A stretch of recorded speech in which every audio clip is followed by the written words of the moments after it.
What's going on, everyone? Welcome back to another episode of Golf on Tap as we dive into our final bets for this week's Wyndham Championship. Assuming it still goes down, it's going to be the regular season finale for the 2024 PGA Tour regular season. The FedEx Cup playoffs starting next week in Memphis with the St. Jude Classic. Super excited to be back with my partner in crime, Joey Ricotta, coming off a nice Johnny Vegas Bombs 90-1 win at the 3M Open a couple of weeks ago. We did not get together for the Olympics last week. Joey had a lot of activities going on with Festa Italiana over the weekend, which I hope treated you well, brother. But excited to be back here, Joey, riding the vibes from your last win. FedEx St. Jude, which is next week, has treated me well, as has the FedEx Cup playoffs over the last couple of years. So hopefully we can just kind of roll this momentum over into the Wyndham this week, which feels like it's going to be a little bit wonky with Tropical Storm Debbie really hitting the Greensboro area tomorrow and Friday. But regardless of that, we're going to do our best to try and get another winner here this week. Before we dive into the betting board and everything, though, Joey, my brother, good to be back with you. How you doing here?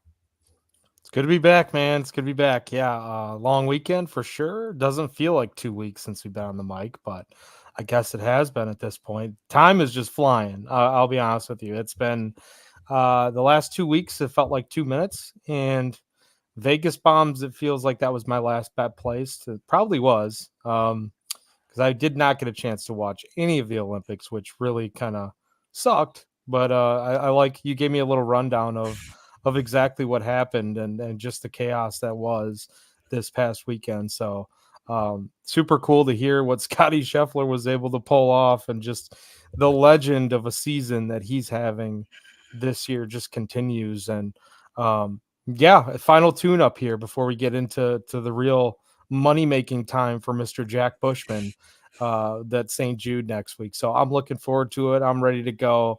I don't quite have all of my bets put together yet this week, but I do have a few golfers in mind. So I'm looking forward to getting a chance to talk to you and getting some of your opinion about this course and what we should expect this week, because everything I'm seeing seems pretty similar to years past here at the Wyndham Championship, which was definitely named after Wyndham Clark years and years and years ago, before his parents were even born.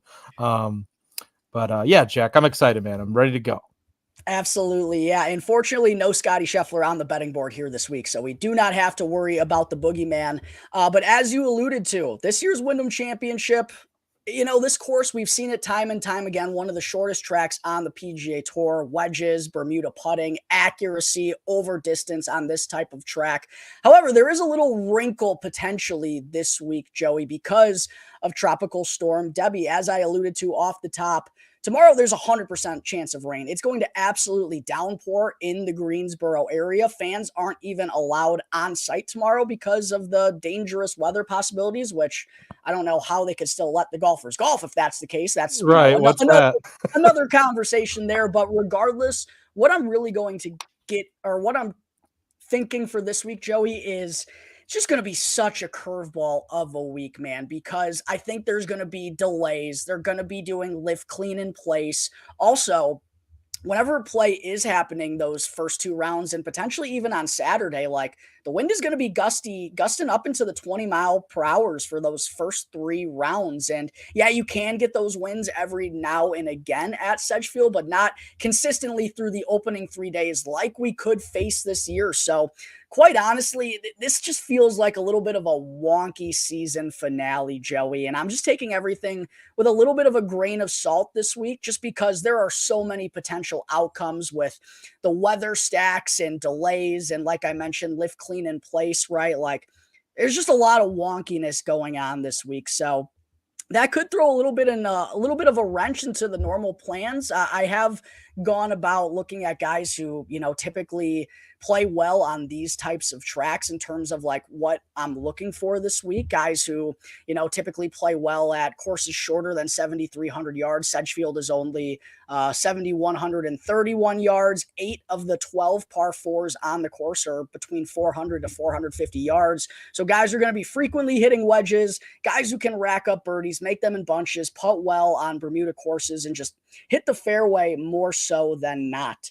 I'm going to stick to that this week, but like I said, I think I'm going to take some flyers a little bit further down the board, or I have, as my betting card is officially finalized for this week. I was just open to taking some more flyers down the board, or just good numbers that I saw out there, because I think this thing could just kind of be up in the air and dictated by the weather and what transpires with the forecast throughout the course of these 4 days. But it's going to be a birdie fest. I still believe that. I still believe whoever wins this thing is going to be rolling their rock and is going to be finding a way to get through those temperatures regardless of what they are, and is going to be able to make birdies. So I don't know if it's going to change all that much, but it's just a little bit of a weird week, Joey, admittedly, for a course that kind of has typically spit out kind of the same player types, at least, who have played well. I mean, you can just go and look at the past winners of this event in recent years, right? Tom Kim, Kevin Kisner, old man Jim Herman won this bad boy. Like, it literally is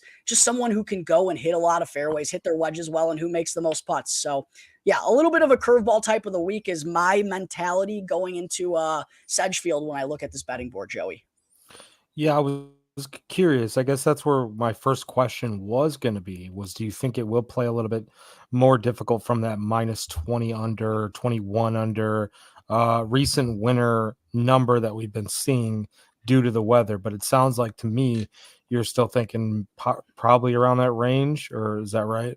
I think the winner ultimately is still going to be probably around 20 under. I think there are going to be a couple of guys who are going to find a way to play through the wind, play through the wet conditions and all that stuff, and they're still going to be making a ton of birdies. Maybe the cut line changes a little bit, or the average score per se, but I still think there are going to be guys who go nuclear in this weather regardless. It's just such a short golf course. The greens are going to be so soft, right? Like, they're so good. They have control over their golf ball. Even in those winds, someone's going to find a way to be hitting wedges close and make putts, I firmly believe. Okay, so that is kind of along the lines of the way I was approaching it. Was just like there was no weather Kind of, in a sort of. in a weird way. It's not it's not like it's something to ignore, but I just don't know how to attack it through the weather, if that makes sense. The way that I kind of went about it was how I construed my betting card. There are guys, and I don't want to bury the lead here as we'll get into the odds board here in just a second, but there are guys at the top who rated out well in my model who I think have a good chance. I just didn't get to them this week because this feels like a tournament where a lot of different things could happen. Everything's up in the air. And I just don't know if I want to tie myself down to a lot of guys with short odds, considering this is kind of the situation we find ourselves in this week, if that makes sense. Yeah, it's less of a sure thing, even though they're a great fit or they Right. look good at the top of the board. I can fully get on board with that, especially with the golfers that I've been keeping my eye on here. I mean, I see again, not to bury the lead. There's some golfers that are very popular this week that are, third highest favorite, fourth highest favorite, and I just can't get behind that either for whatever reason yet. Not to say that I won't. I just haven't been able to do it yet. So I guess I agree with what you're saying, and it kind of further backs up the way I've originally have looked at this just initially. So yeah, I can get behind that fully. Sounds good. Yeah, let's go ahead and take a look over here at the odds board since we're just kind of foreshadowing it already. Looking at the top, let's call it, what is that? Top 5 here, Joey, under 30 to 1. Sung J M at 12, Billy Horschel 22. This is according to the odds checker grid, by the way. Make sure everyone out there to shop around so you can get the best number available. Billy Horschel at 22, Siwoo at 22, Harmon at 25, Lowry at 25. And I think this is a perfect example of what we were just talking about, particularly with me and Sung J M, dude. I've been riding Sung J for the last month. I bet him at the Open. I bet him at the Genesis Scottish Open. I've been betting Sung Jae a ton, and this is a great course for him. Both of his wins have come on courses shorter than 7,300 yards. He's got his mojo back, right? The ball striking numbers are there. We know he can play a very well-rounded, consistent game in all parts, and he's got a good track record here. I just can't get to Sung Jae at 12 to 1 with this type of environment around the tournament with so many things going on this week. That's kind of where I put it into perspective for me in terms of how I'm differentiating things based on the weather. I love Sung Jae, and I think he's a great course fit. And if I still had him in my one and done, if I hadn't used him a couple of weeks ago, I probably would use him here because he makes a lot of sense. And I admittedly like him, but I just can't get to him at 12-1, considering everything that's going on in the Greensboro neighborhood this week.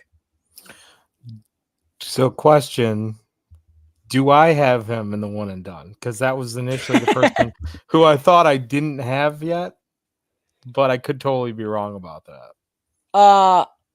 Let me double check here real quick. But we can wait till later too. While I'm doing that, let me know your thoughts about these top 5 guys: Sung Jae, Horschel, Siwoo, Harman, and Lowry. Do you have any of them bet at this point in time, or is there anyone out of those 5 that you're looking at in particular? 0. Although I will say the one person that I was looking at, of course, was Sun J.M. as well, and that's due to the fact that he does have great course history. Seems like a great spot here again for him to do well. The only thing I'm glad that you mentioned it off top was to make sure you shop around, because I think I did see like a 25-1 hung up there on Sun J.M. and maybe I'm completely wrong on that, but let me double check that real quick. I think it might be Siwoo who you're thinking of, because there's a 25 out there on Sung Jae. I'd bet that. Maybe I clicked the wrong freaking name. It was Siwoo Kim. I clicked the wrong name. Sorry about that. But nonetheless, no, I can't get to Sun Jae at 12 then. That's for sure. And really any of these guys. I think Shane Lowry, man, he just does enough. He does so much at the end that it's like he's going to be probably in a good spot come round 3, and then he's going to fade away. And the fact that there is a little bit of a weather concern, I feel like that could be in his favor, because he's somebody who, I feel like he can do well on some of the coastal type of tracks. So maybe that could be a reason to get behind him with some weather concerns, but it's not enough for me to really justify it. And yeah, I'm completely, as of right now, fading the whole top of the board. If I do bet one of them, it's probably Sun J.M., but I at this point, I just can't justify it. Yeah, I'm in agreement with you. I have not bet on any of these top 5 guys. I do think they're interesting, though. Shane Lowry, you alluded to, he's playing some good golf. Like, he's on a nice streak right now. The approach has been good. He hits a ton of fairways, which is important here. And an Irishman, won the Open Championship. We know he can play in bad weather. It's just like Shane on Sundays, man. He's almost becoming Tommy. Like, he's starting to become Tommy, except he does have old X-Man. Dude, it's crazy. I just don't think I can get to Lowry at 25. It's kind of the same thing with Billy Horschel. He's got a great track record here. Obviously, just played well at the Open. I just can't get to those guys at these numbers. I bet Siwoo at 25 here last year. He missed the cut. He's missed the cut here each of his last 2 years. The ball striking's been great. The putter can be hit or miss here. Like, there are reasons to get behind all of these guys. Even Harman, Harman's playing some good golf this year, a little bit low key, and he actually opened, I think, at 33-1. So he's been bet down, and he's been popular this week. You could make cases for all of these guys, but ultimately, again, what it comes down to for me is I just don't want anyone under 25-1 when there's so many question marks around what could happen this week, man.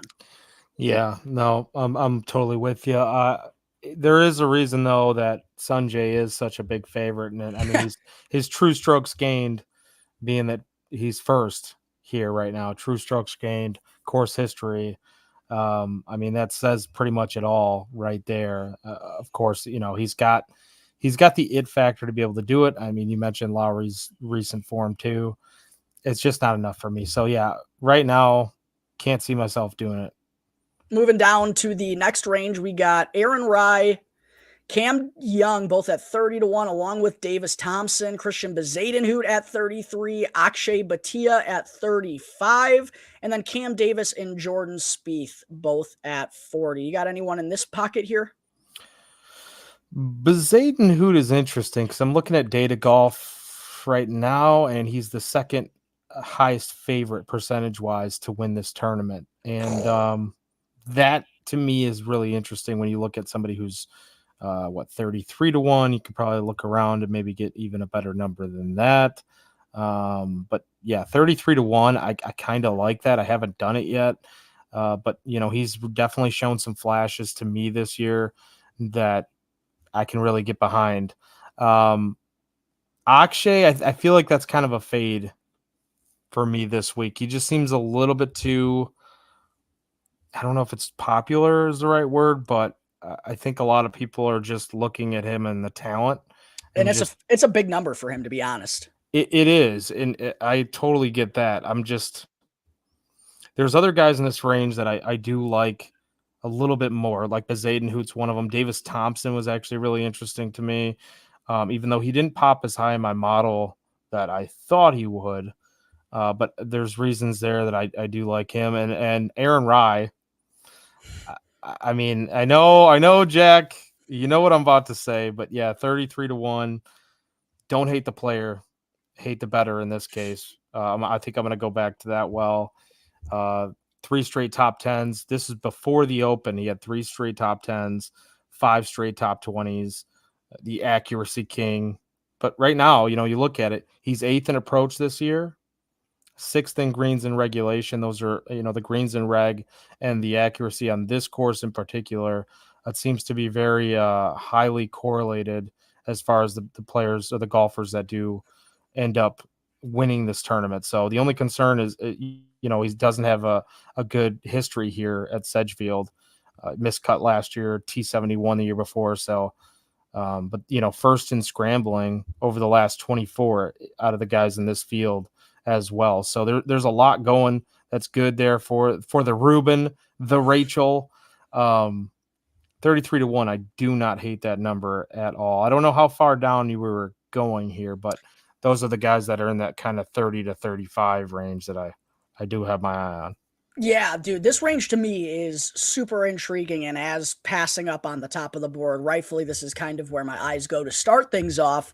I'll say Aaron Rye, man, I thought about it for a long time, dude. It makes a lot of sense. You never Fairways. do either. I know, and that's the thing for me is like, there have definitely been people who've been, I mean, you're kind of one of them. Maybe not as much as other people have this summer, but there have been a lot of people that have been riding Aaron Rye these last like 3 or 4 weeks because he's been playing good golf and the putters finally started to cooperate for him, which is like always been his Achilles heel. We know the accuracy and the irons are always there.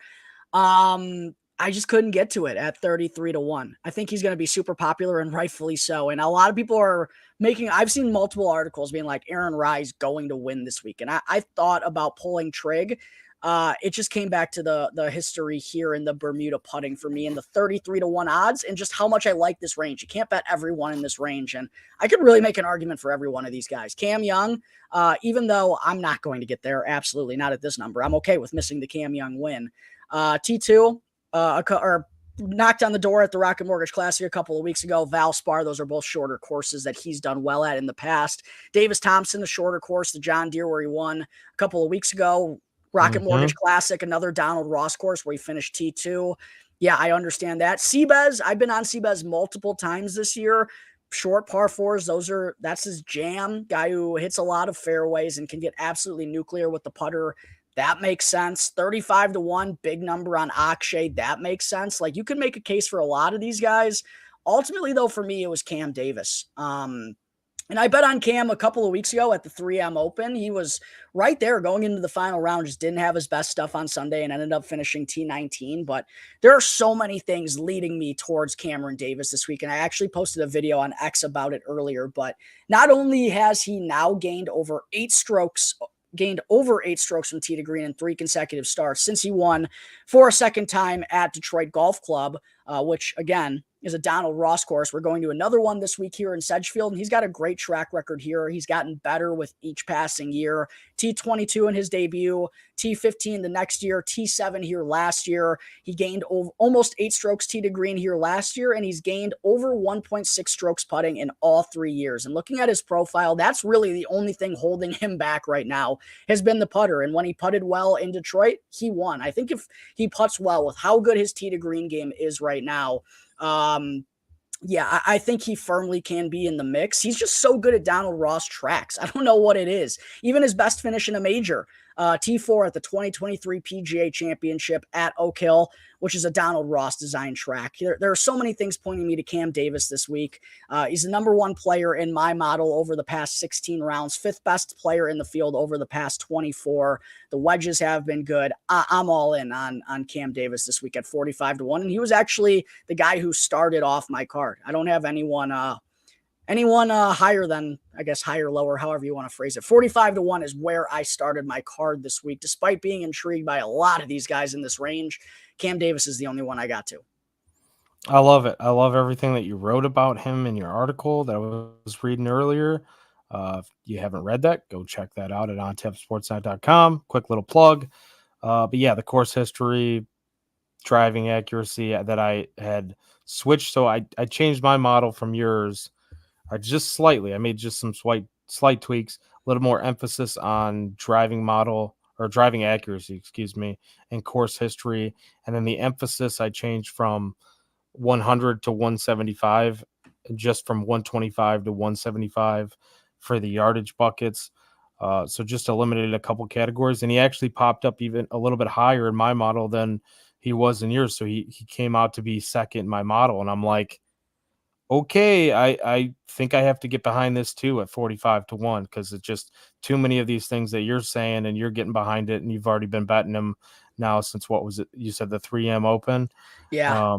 So yeah, I'm kind of liking where your head is at with Cam Davis for sure. It was just like every additional stone I unturned with Cam Davis, like it kept leading me to believe more and more that he's going to win this thing. Like literally everywhere I kept looking, it's like, oh my God, I have to bet Cam Davis this week. There's no way I'm not. If he gains a stroke putting, I think he's going to win. Just one. Just get one. Just give me one stroke putting. I think he's going to win. You know, it's crazy too. That's exactly how I feel about Rye. But you're not wrong. Because, dude, everybody, there is no shot in hell that I'm going to let everyone else hop on the train right now and get it right. And I've been on the train for all of these like accuracy, shorter courses, relying on approach. Like, you want to know what's funny? Sorry to interrupt you, but I'm actually, since I was just looking through all the one and done sheets. The very first one and done sheet we have, I've kept all of them, by the way, just because I think it's fun to like look back and see who we used on one and dones in the past. This is the very first one and done sheet we ever had from the fall of 2022 at the Bermuda Championship. You used Aaron Rye as your one and done. The fourth show we ever did. That goes to show how long of a believer you've been on the Reuben. Crazy, dude. It's crazy that you have it right there in front of you for this show too. I did not expect you to pull out 2022 fall data. Insane. I got it all. Insane. So yeah, I mean, it goes to show you that it's been a while that I've been burning money, honestly. I have liked the top 40s. The top 40s for him have been excellent for me, because usually he's not rated this high as far as odds go. So you can get a decent little top 40 or even a top 20 on him. But yeah, I think that's enough for Aaron Rye for right now. Point is, I'll be betting him, and I'll be betting Cam Davis following your lead there. Love it, my friend. Moving on down here, 45 to, call it 55-1. We got my boy Keegs at 45, Kittyama at 45, Min Woo at 45 as well, and then Clanton Dietrich at 50, English, your boy Vegas Bombs at 55, along with Mav McNeely, Nikolai Højgaard, and Bobby Mack. You got anyone in this range? Well, I got to shout out Vegas, of course, real quick. I mean, it seems like this is actually another decent spot if you can, with the irons and all that. And I feel like he can putt on Bermuda just a little bit better. It's not great, but just looking at what he's done recently, I believe he's like 86th in the field in strokes gained putting on Bermuda, which he's a terrible putter, and we all know that.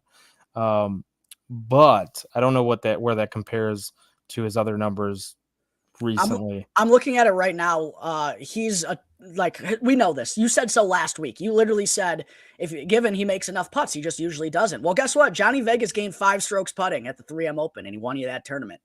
Crazy. And I will tell you, all of his putting splits are bad. He loses strokes on every surface. It doesn't matter. But Bermuda is the least worse of the 3. Yep. And that's kind of the point that I'm getting at here. If he can make putts once again, I Dude, don't know. I'm sorry. I got to just say this again. The only I was going to tail you on Vegas last week. The only reason I didn't is because he hadn't had a top 20 all year. Like, he was playing good golf and improving, but he had like never even sniffed contention. Like, that's what's even more impressive about it to me, is this guy hadn't even sniffed being in contention all year long, and he won. He's legitimately, Jack. I think he is the epitome of an all or nothing. That he's going to get top 5, or he's missing the cut, or just like looking awful most of the time. Dude, Like, I will say, sorry. No, that's about it though. Yeah. I will say, I'm a little scared of Johnny Vegas this week. If he makes putts, he's going to be there. I think so too. His ball striking is good. It's damn good. It's in line with anyone in this field. Yeah. And that's what is. It's always the bugaboo. If he could ever figure out the putting, if he could ever just get average, it's really just become average. Honestly, he could be a damn good golfer consistently. But I can't believe this fucker hasn't gone to the broomstick yet. Actually, I don't know, dude. Well, how many times have we talked about just golfers switching to broomsticks and they don't do it for whatever reason? Like, they are hard headed against switching to broomstick. It's not just him. Dude, Vegas Bombs was literally hemorrhaging strokes week after week. Crazy. It's honestly nuts. Another guy in this range though, too, just not to completely change the topic, but Luke Clanton at 50-1 is pretty interesting to me. I was looking at the last 18 rounds here. Just that's pretty much the data that we have on him. Yeah. 7th in strokes gain approach and tee to green. First birdie or better rate. 22nd in accuracy. And I believe we know you're going to have to make birdies this week. The accuracy is going to be important. Approach and tee to green, obviously you're going to need that. So Luke Clanton at 50-1. I don't love the number. Like, I kind of still wish he was somewhere around like 70, to be honest with you. But this is, since we're starting the card, at least for now, I do have interest in him. I haven't bet him yet. What are your thoughts there? Here's my thing. How does Robert McIntyre have bigger odds than Luke Clanton? And Robert McIntyre has won twice in 3 months. What are we talking about? And I'm a Luke Clanton guy. There is no way. Johnny Vegas just won last week. Didn't we talk about this 2 weeks ago? Was it these same two golfers? Who were we talking about? It was Clanton, and I don't know if it was Bobby Mack, but Clanton had like 28-1 odds at the 3M. And we were like, dude, I'm a Clanton fan. These odds are still ridiculous to me. Ridiculous. I'm with you 100%. I don't how do I put this? It's better than where it was. It is. And that's why there's times where I look at the odds and I go, that's completely off. And then there's times where I look at it and I'm like, well, with the field, and then they kind of have made an adjustment, but there's a reason why they're still pretty high on them. At least the odds makers go. And so maybe this is one of those times, I feel like, but to what you just said, there's no reason why Bobby Mack shouldn't be like 40-1. So 35. He's another good target. And I feel like he's a much bigger name than people realize, I think, at this point. Yeah. And just seeing those numbers, this is kind of where I started dictating the back of my card.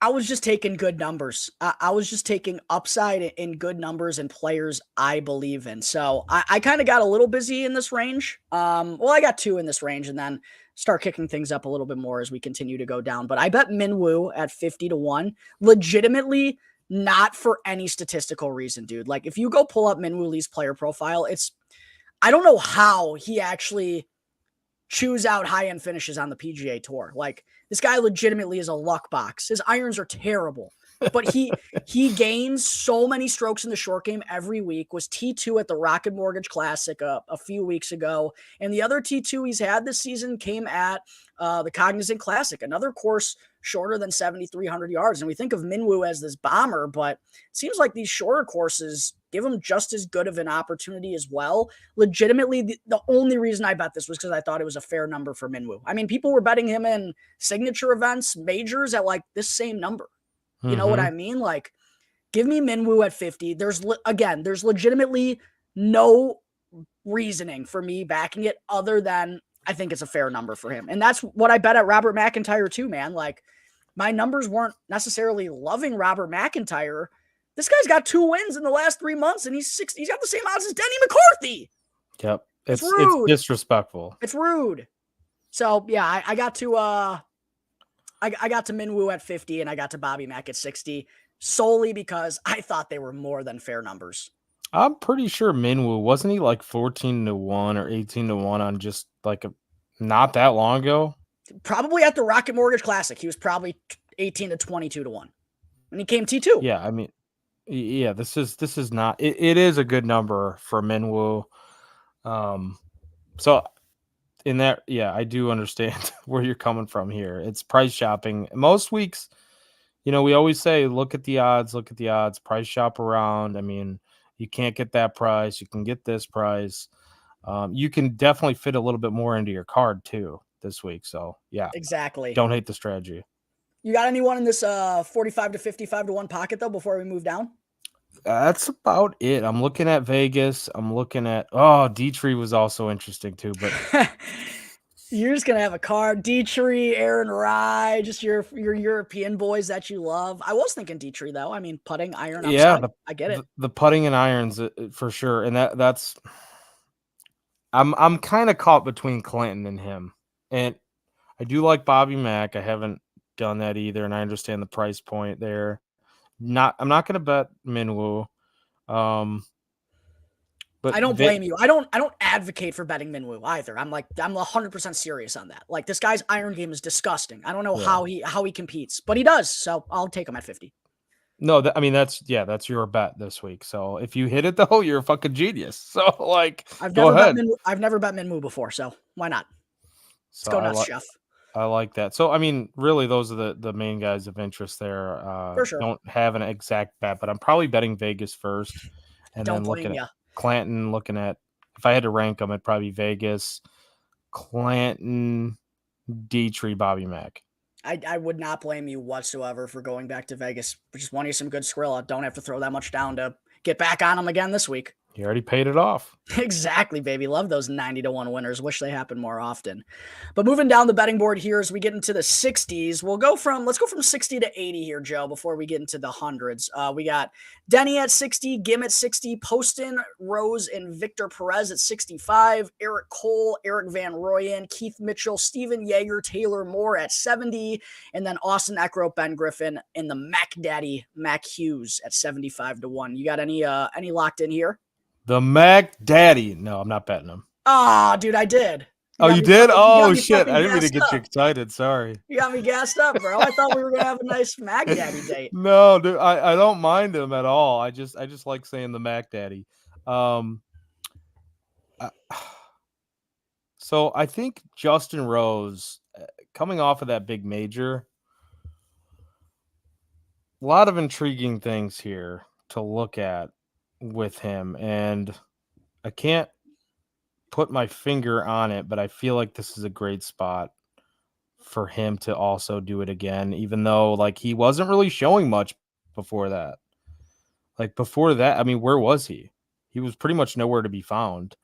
But I think Justin Rose could be a possibility here. Who else? Let me look back at this range. Actually, I think I just lost it. And what I will say real quick is I think there's a 90 out there on Justin Rose at Bet Rivers Enhanced, which is just shit. It's just a big number, dude. That's a huge number. Yeah, you might need to get on that then. I mean, not you, but I mean, I might need to get on that. Yeah. Not saying I totally 100%. I mean, Victor Perez, he was really good in the Olympics, just like you were telling me before hopping on here. So Victor Perez is also pretty interesting. Eric Van Rooyen, for the most part, has been golfing really well recently. Not the course here for Keith Mitchell. I'm not in on that. Speaking of guys that need to go to fucking broomstick, that guy can't make a 5-footer to save his life. Yeah, I don't understand what the fuck, man. He pisses me off too when it comes to that. He's such a good ball striker. Such a good ball striker.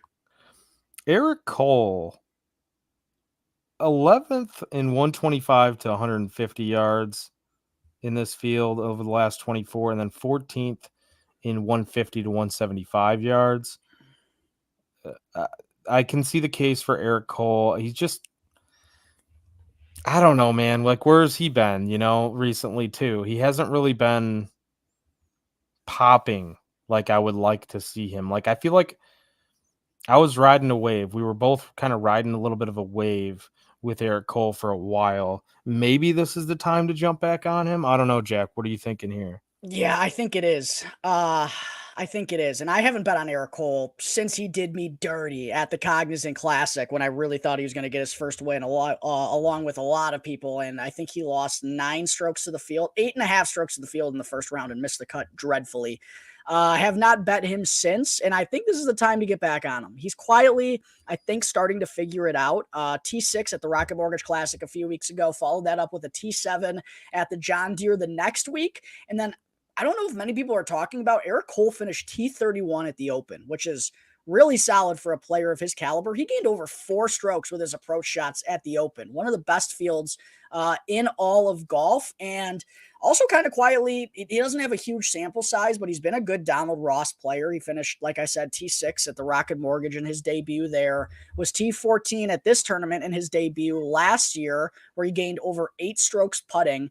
And like Cam Davis, his best result in the major championship was a T15 at Oak Hill in 2023 for the PGA Championship, where he actually was almost the first round leader. So he's got a really good track record on Donald Ross courses and just courses in general that are shorter than 7,300 yards. That's really where you want Eric Cole, particularly with Bermuda greens. He's one of the best Bermuda putters, and he's really good with his wedges. But a T2 at the Zozo Championship, that's a short course. A second also at the Cognizant Classic, where he lost out in a playoff to Chris Kirk. You had Chris Kirk that week. That's a short course. T3 at the Shriners, another short course. He's got a T6 at the RBC Canadian Open, T13 at the Sony Open, T14, T15 at AT&T Pebble Beach Pro-Am. Like, these shorter courses are usually where you want to take a shot on Eric Cole. I didn't mention the RSM Classic last year, where he got outdueled by Ludwig Oberg in the final round. That's another short, wedge-heavy Bermuda green course. So, yeah, a couple different reasons that I'm back on Eric Cole this week. I think 66-1 is a more than fair number on this type of setup. Yeah, I mean, you might be talking me into it here. That's a really good number for what he can do. Real quick 2-point on Justin Rose. He has 2 top 10s over his last 4 trips here to Sedgefield, and he also does really well on the Donald Ross courses typically. So there's another reason why I was on him. But yeah, no, all the things that you're saying about Eric Cole, really like that. What was the best number you could get on him? There's a 70 out there. I already bet it at 66. I wish I waited a little bit, but yeah, there's a 70 out there on FanDuel right now. I would definitely jump aboard that if you're interested in Eric Cole. That's a good number, I think. Yeah, I'm gonna mull it over a little bit here. I don't know how many guys I can get in, because I know I do like that 50 range. So yep. But yeah, definitely in consideration for Eric Cole. I got a couple others in this range as well. I kind of I went full luck box this week. Joe. Just hoping someone gets lucky. Minwoo, I told you, luck box. No data behind why I should bet him. No real data behind why I should bet Denny McCarthy either. I just did. 70-1. Are you shitting me? I did. I bet Denny 70-1 after he burned me here last year. I used him in my one and done here last year. And I think he was like 28-1. And I hadn't bet Denny ever, and he missed the cut. Just luck box. Literally, feels like it could be a luck box week. So I got to Denny McBuckets, and I also got to the Mac Daddy. I got to Mackenzie Hughes. All 3 of these guys are anomalies statistically. You look at these guys, I have no idea how these guys have high-end finishes on the PGA Tour. These are guys who legit just putt their way. It doesn't make sense. They putt their way everywhere, and God damn it, I'm gonna have all 3 of them this week. Give me Mac Hughes, give me Denny McCarthy, give me Minwoo Lee. Someone gain 10 strokes putting and go fucking nuclear. I took them all. Love it. Man, craziness. I you know what? I think we should have a new nickname for Denny Mac. So you got Mac Daddy and Denny Mac. And then we were just talking about Bobby Mac. Like we just should have the whole Mac gang. Like the whole Mac gang here on the card. You should probably do it. Yeah, it's filling out that way. Denny Mac, Bobby Mac, the Mac Daddy. Holy cow. I don't even know if you realized you did that. I should have bet Mac Meisner too. Mac Meisner, why not? Everything Mac. Yeah, right. And Return of the Mac. Then put in Matt and put in Max too. Don't do that. I was looking at Matt Kuchar and Max Gracerman. Don't do that though. What's fucked up is I did bet Matt Kuchar too. Oh no, what's he at? You got a good number though. He's not that 80-1 number, right? I was 90. I think I saw over 100. Oh, okay, maybe that was early in the week. Yeah, I missed it. I will say though, there's a guy at 80-1 who might be a better number elsewhere, who popped up in my model, Jack, which was based largely around your model, Adam Svensson. Yeah, dude, Svenny and the Jets. You get him on accuracy courses. Won the RSM Classic. Makes a lot of sense. Yeah, I mean and that's where he's definitely popping up here. 8th. Pounds fairways. He pounds fairways. Yeah, he's really good on those par fours too, 400 to 450. It looks like. This course makes a lot of sense for Adam Svensson. Yeah, fairways gained. Yeah, he's the short course. This could really do well for him. I don't know. I'm not there yet either, so I'm just tossing out ideas at this point. But talk to me, Matt Kuchar. Yeah. We saw an old man win here last year in Old Daddy Glove, the Summer of Glove that got sparked last year, and when in Greensboro. That was at St. Jude. The next week. This was the start of it all, but just felt like a decent number for Cooch, and this feels like a course where he can hang, right? He hasn't really played here a ton throughout his career, but has finished inside the top 40 both times. But his irons have been really good lately. He actually set a career best over 10 strokes gained with his irons at the 3M Open a couple of weeks ago, where he finished T3. And he's been incrementally getting better with his irons. He actually made the cut at the US Open and gained 1.6 strokes with his approach shots that week. Also finished T17 at the Charles Schwab, T25 at the Rocket Mortgage Classic. So he's kind of starting to piece it together, and he's going to need a big week here at the Wyndham in order to keep his streak alive of qualifying for the FedEx Cup playoffs for the 18th consecutive year. He currently sits 113th, in the standings. Obviously needs to get into that top 70 to get into the field next week in Memphis. 90-1 odds to say that he does on these have always been the courses that make sense for Matt Kuchar, the shorter accuracy-based courses. We've seen him win the Players Championship. Like, these have always been the types of courses. The Sony Open was his last win, right? Harbor Town, another shorter positional type of golf course. These have always been up Matt Kuchar's alley. And as someone who he's from Florida, so he grew up on Bermuda, lives in St. Simon's Island, Georgia, which you see a lot of Bermuda in the Southeast and in those Carolina type of tracks. I think this should be a place he feels comfortable at, even though he's only teed it up twice. 90-1 odds to say that he kind of keeps this little heater going was good enough for me. So yeah, I jumped on Cooch Daddy at 90-1. All right. This is you know what? I know next week you're going to have specific reasons for, like, not that you didn't have specific reasons there, you did, but I mean, like, you're going to really dial it in and not go with like as far down the board. Like I can just feel that you're going to go with based off of odds, but like you're kind of doing some crazy shit here this week, in my opinion. So like, this is the week to do it though. Last week, the regular season, and I do like the motivation factors there too. You definitely had me looking now at the FedEx Cup standings board, and I like what I saw because I saw Adam Svensson at 79th, so he's going to need it this week too. Some of those other guys like Tom Kim, 74th. I mean, I don't know. There's guys here, Nikolai Højgaard, who we didn't really talk too much about this week. I don't think either one of them are really on him this week, but there's some good golfers that are just hovering just outside that could be interesting. One guy who's at 72nd, who's I guess not going to be in it then, Matthew Fitzpatrick. He's at 72. That's what it looks like here. I mean, he withdrew from the Olympics with a thumb injury, so I wonder if he's hurt.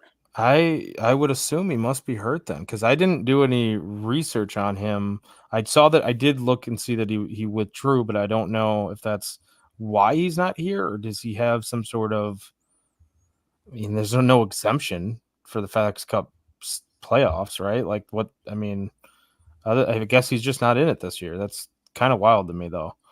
But yeah, no, anyways, we were talking here. I think Kuchar in a roundabout way makes a ton of sense here this week, and it's actually a pretty good number.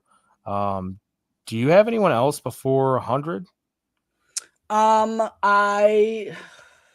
I don't have anyone before 100. I do not. Sorry, I was scrolling back between screens. I do think there are interesting names here, though, that I'll shout out real quick that I thought about, because I didn't start my card until 45-1. So there were like a lot of options from down in the board that I was thinking about. Mark Hubbard, thought about Mark Hubbard. Thought about Gracerman, who came runner-up at the 3M Open. I think there's a 90-1 out there on Gracerman at Bet Rivers Enhanced. I thought he was interesting. Brendan Todd, I think, is interesting, always on those shorter types of golf courses. And then Alex Smalley, 100-1. Went to Duke, grew up in the Greensboro area, very familiar with this course.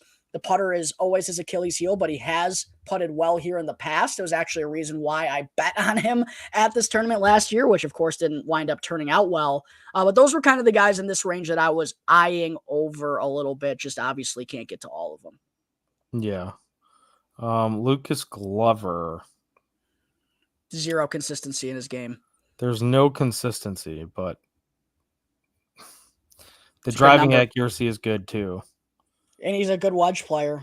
There's just legit my buddy, one of my buddies who got into golf gambling, who's friends with Pedro, by the way. Oh, yeah, what's Pedro on this week? I know. I actually was with Pedro at the Wisconsin State Fair this past weekend. I forgot to bring this up to Pedro. I meant to talk to him about this because we should have a Pedro appearance on the show. But regardless, anyways, what I'm getting to is I have a group chat with Pedro and one of my other buddies.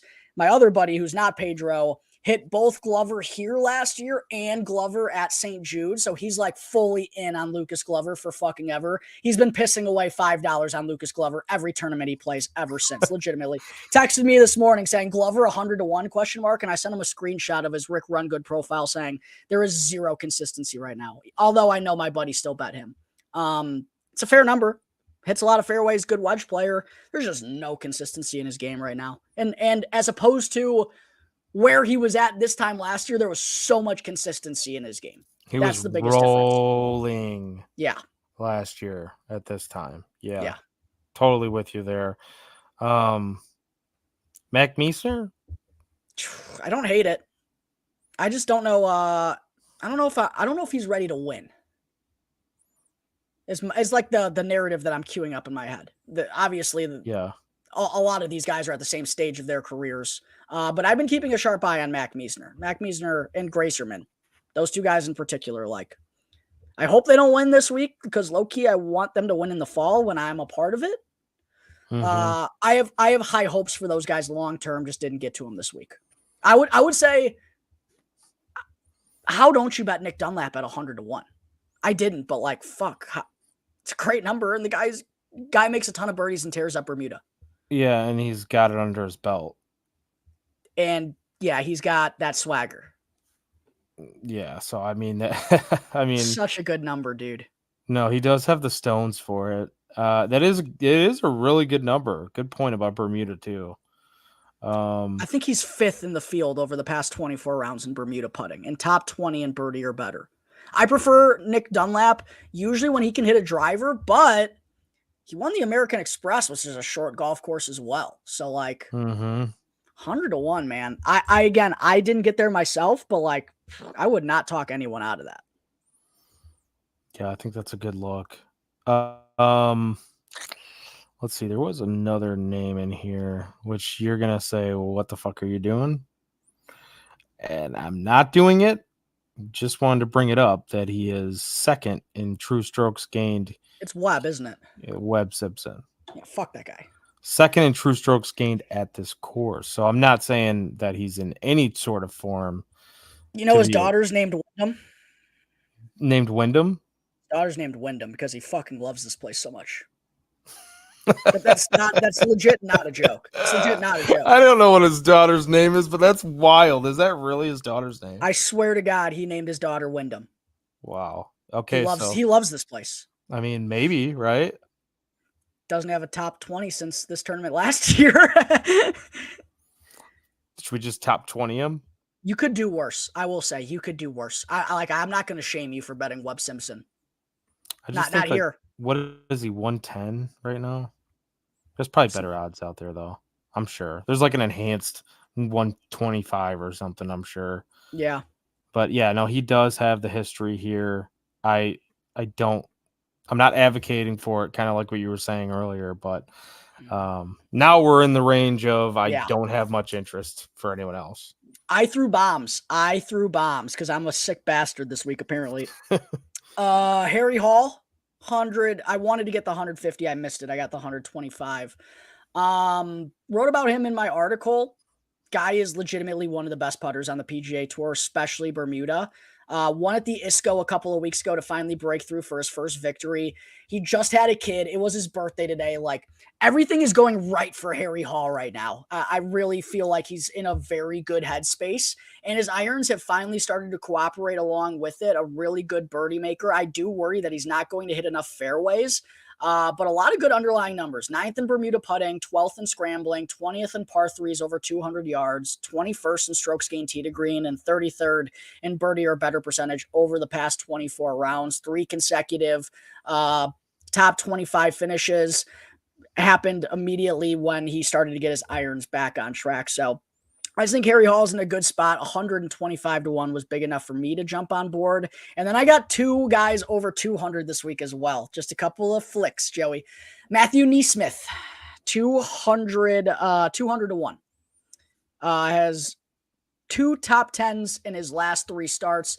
The putter has flipped for him.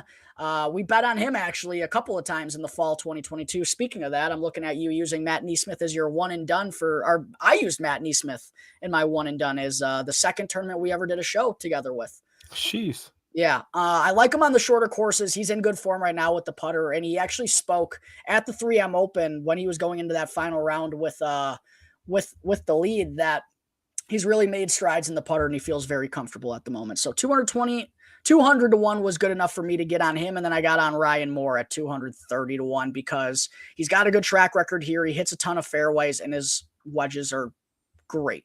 Other than that, there's not a lot to like about Ryan Moore. He's literally like a Diet Wyndham, basically. Like, he doesn't have exactly as many top 10s or top 5s as Wyndham does here, but he does have a win and he's popped up here every now and again. Not a lot of consistency in his game, but I think 230-1 on these shorter types of setups where he doesn't get penalized because he doesn't hit the ball a long way. The irons have been pretty good for the majority of the season, and the putters kind of come back to life for him. Fuck it, I'll take a shot on Ryan Moore, 220-1. I told you, I'm flying with the long shots this week. I feel like this tournament could go a lot of different ways, so I'm open to all possibilities here, not shying away from having 2 guys over 200-1 this week.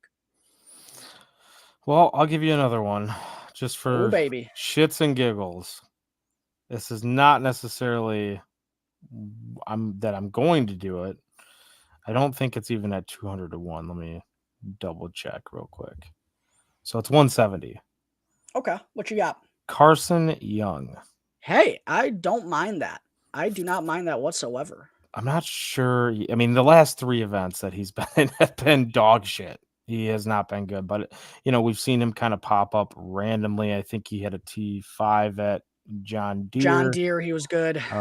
So he can kind of get up there once in a while. He's 4th in the field over the last 24 rounds in fairways gained. His accuracy is up there. Looks like he does pretty well on these is it short courses? Yeah, short courses and little bit on the easy, well, not as good on short courses, pretty decent, but on easy courses, I should say.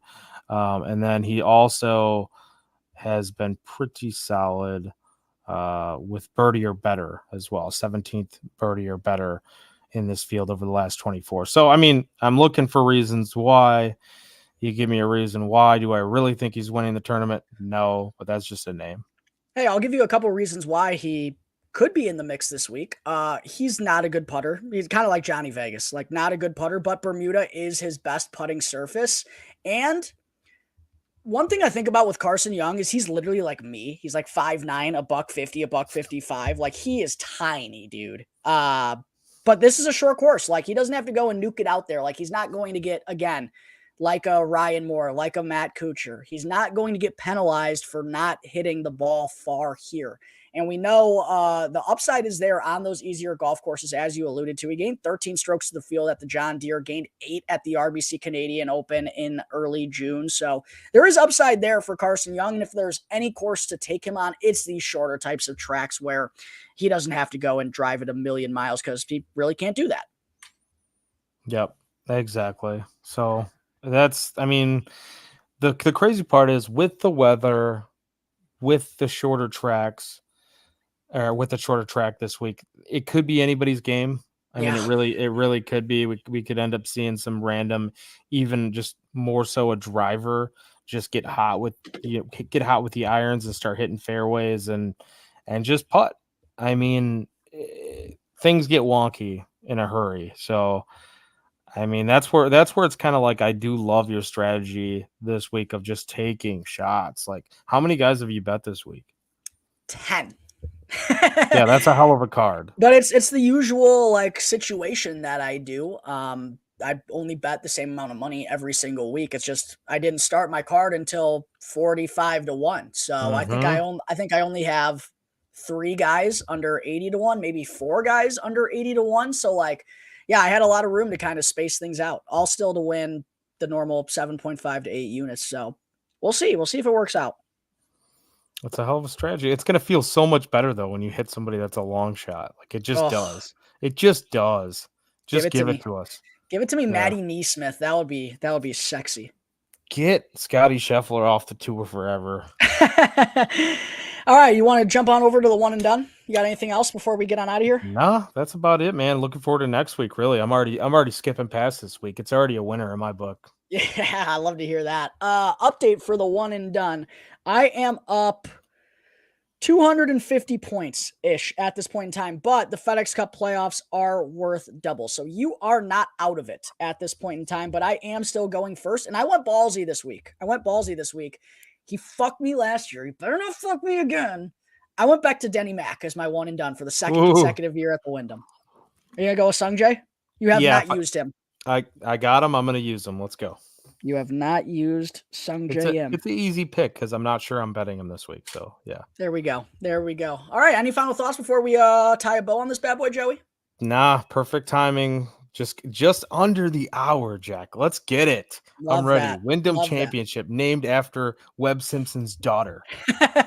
Yeah, it was that way, not the other way around. He didn't name her after the tournament. The tournament named itself after her. Exactly. But to everyone who tuned in for our shenanigans along the way, we greatly appreciate you. Be sure to go and follow Joey on X at Joey Knows Nothing. You can find me at Jack Bushman too, and give some support to the show's page as well at On Tap Golf. You can follow us for free wherever you may get your podcasts, Apple Podcasts, Spotify. Don't matter. It's 100% free. And also make sure to go and use our deposit bonus on tap at Bet Rivers if you're not already a member there to get up to a $250 match with your first deposit. It sounds like it's going to be a pretty darn crazy week in Greensboro. Tournament could wrap up on Monday. Who knows if it even winds up being played. For anyone who's in the Greensboro area, please be safe. I know things are supposed to get a little chaotic there over the next 48 hours.